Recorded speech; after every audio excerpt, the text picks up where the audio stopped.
Well, hello, YouTube. I called one right. Garcia knocked him out between the sixth and the eighth. I believe the knockout was in the sixth. I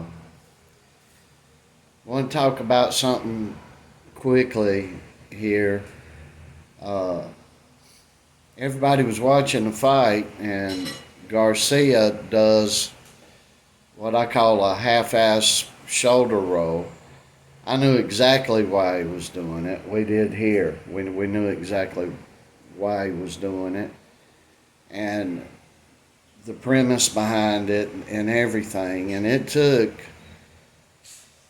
3 rounds for the announcers to start saying, oh, this is why he's doing that after about 3 rounds of, I don't know why he's doing this. This is amateurish. This is why he can't be a winner. This is dangerous and all this malarkey. He was protecting his right side, and that's why he kept going to that direction. Well, why was he doing that? Because that's where he got popped by a southpaw, and the the only other time he got even knocked down was against a southpaw. So Derek James, the guy that's been training him, did show him to do this. The announcers were saying he didn't show him to do this. This didn't go over. You better believe it was went over, and uh, and happened by design. And he was probably given 2 options of what to do when this Duarte would come to his body, because this Duarte can hit. Uh, so it goes to show, but boxing, the announcers have always been full of it. You've always had unqualified people doing it. This cat that I forget this boy's name. I don't keep up with these new guys that everybody goes crazy over. The white guy that was on the show with Stephen A. Smith, and they got into it, and he's not on that show no more. The white guy that his brother got killed by a boxer. Most of you that's in boxing, you'll know who I'm talking about right off. He's little. I think him and his brother were little weirdos, and I think he's still a weirdo. But none of these people know anything about boxing. If you turn the sound off to boxing and actually watch fights, and you will actually see a different fight than what you're watching with sound on it. Your whole perspective of the fights will change, because these guys don't know what they're talking about. They ain't got a clue. And the former fighters that they bring up, which typically are great champions, former champions, they don't know what the hell they're talking about either. So I just wanted to stress that. But it's a good fight. It's a good fight for boxing. We'll have to see what happens with Garcia from here on. He's got a lot of things he needs to work on, but he's working on them. And I can tell that he was trained his heart out for this thing too, which is a good thing.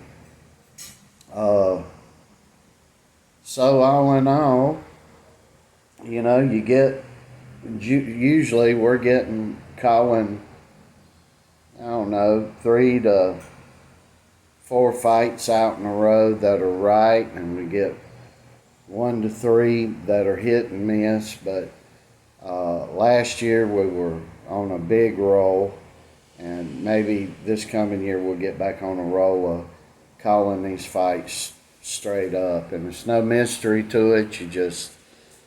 Uh, you just got to know what you're looking for a little bit. And I'm not very good at calling these fights and prediction, but a lot of people out there are a lot more qualified than me, and a lot more knowledgeable than myself. But we called it. We got it right. We're good. We were pulling for Garcia.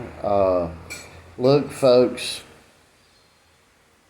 if you're a fan out there and you haven't been in the fight game, and I mean been in the ring, you total whooping. It's a serious psychological thing at these higher levels to come back from. And if you knew and had experienced what these guys have experienced, you would have a better respectful understanding to those of you that don't know the fight game that good, or just haven't been around it that long, I'll say. And we all as fans, I got on Garcia. I got on him hard because he quit that fight with Tank. He could have continued, but he would have went out on his shield. That's the way I think he should have went out. But there's always bounce backs. We got upset with Duran during the No Muss fight, and he came back to win 2 or 3 other weight divisions.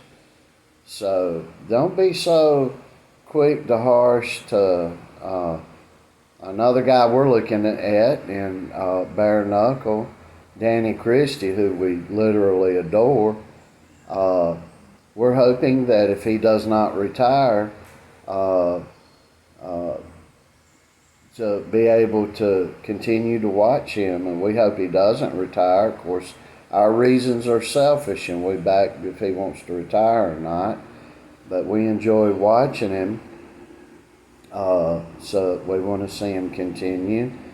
But he just suffered a loss, his first loss in BKFC. But see, these losses are learning experiences, and you got 2 choices.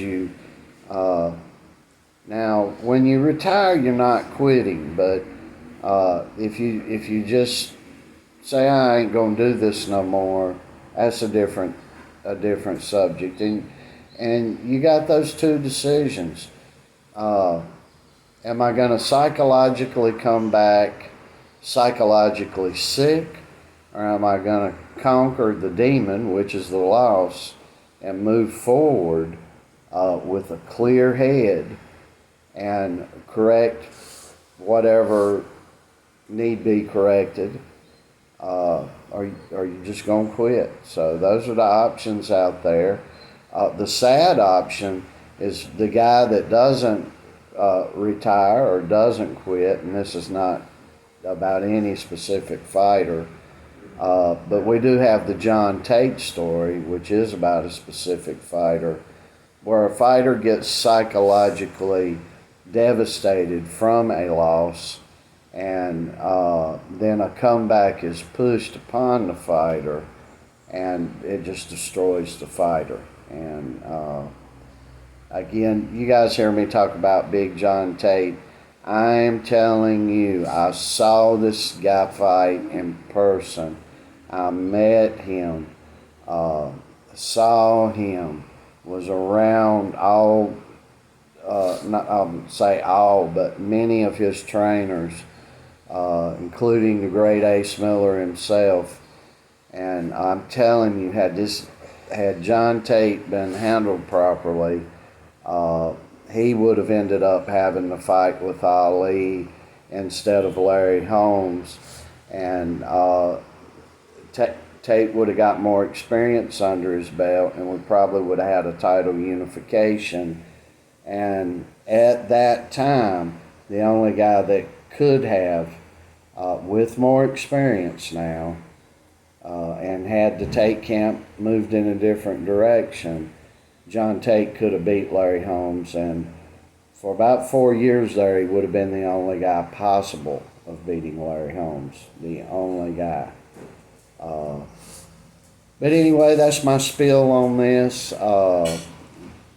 Just the announcers and how ignorant they are, and but that's been since Howard Cosell in the mid to late 60s. everybody coming through up till today. So that's our take on the fight. Much love to you. We hope you have a great Sunday.